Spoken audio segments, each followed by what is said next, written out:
મારું મારું નામ આયર કમાભાઈ સહેજાભાઈ, ગામ ફાંગલી, તાલુકો સાંતરપુર, જિલ્લો પાટણ.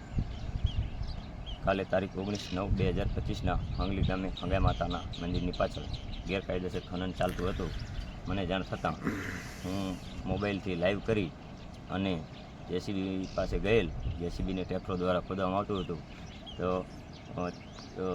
જેસીબીના ઓપરેટરને પૂછતાં એમને કહ્યું કે ભાઈ કોના દ્વારા ખોદવામાં આવે છે. તો એમને કહેલ કે ફાંગલી કાનાભાઈ સેવાભાઈ સરપંચે કહેલ છે કે અહીંયા ખોદો, અને લક્ષ્મણભાઈ માનાભાઈ એ બે દ્વારા ખોદવામાં આવે છે.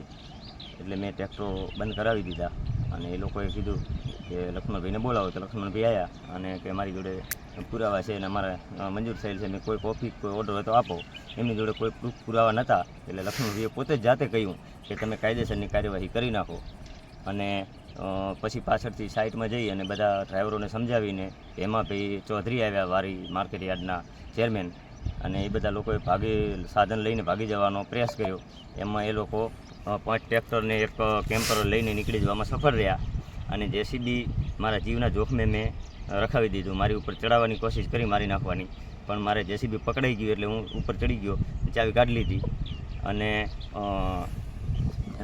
એ ખનિજ વિભાગમાં મેં સુપ્રત કર્યું. ખનિજ વિભાગને આવ્યા અને ફરિયાદ નોંધાવીને રાત્રે સાંતરપુર પોલીસ સ્ટેશને જપ્ત કરાવી. આ ખનિજ માફિયાઓ અગાઉ પણ મને અપહરણ કરી અને ઢોરમાર મારવામાં આવ્યો હતો, હાથ પગ ભાંગી નાખવામાં આવ્યા હતા. મારા બહુ માથા ભારે શખ્સો છે અને આમની ઉપર ત્યારે કોઈ કાર્યવાહી નથી થઈ અને આ લોકો બહુ માથા ભારે છે.